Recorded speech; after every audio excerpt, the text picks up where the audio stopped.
HOA Karen had my fence removed for a better view, so I built a 20-foot privacy wall. The first time I noticed the fence was gone, I thought a storm had taken it down. It hadn't.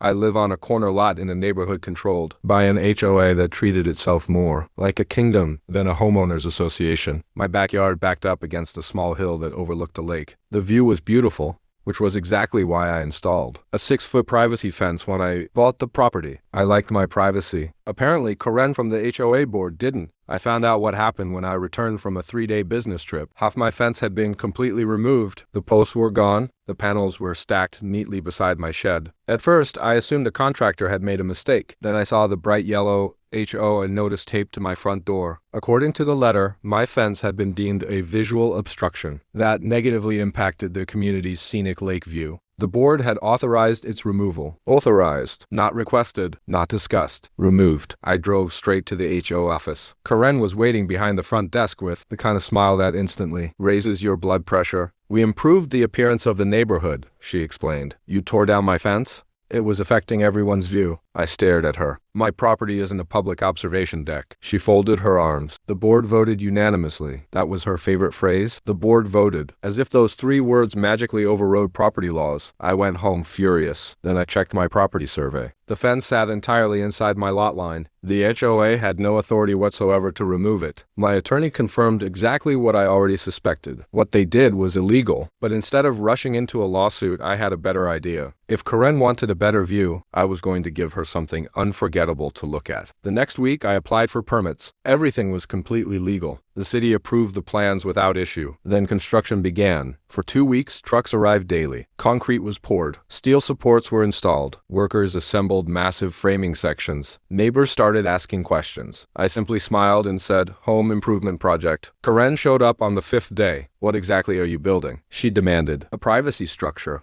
Her smile disappeared. By the end of the 2nd week, the project was finished. 20 feet tall, 100 feet long. A towering privacy wall stretched across the entire rear section of my property. It was fully compliant with city regulations because of the unique slope behind my house and its classification as a noise reduction barrier. The lake view vanished instantly, not just from my yard, from dozens of HO homes behind me. The reaction was immediate. Residents flooded HOA meetings demanding answers. Property owners who had paid extra for premium lake views suddenly found themselves staring at a giant wall. Karen was furious. The board was furious. But most importantly, they were powerless. Everything had been approved legally. Every permit was valid. Every inspection passed. The HOA's attorneys sent letters. My attorney sent copies of the permits back. The city sided with me. The county sided with me. Even the building inspector reportedly laughed when someone complained. 3 months later, the lawsuit started. Not against me, against the HOA. Homeowners accused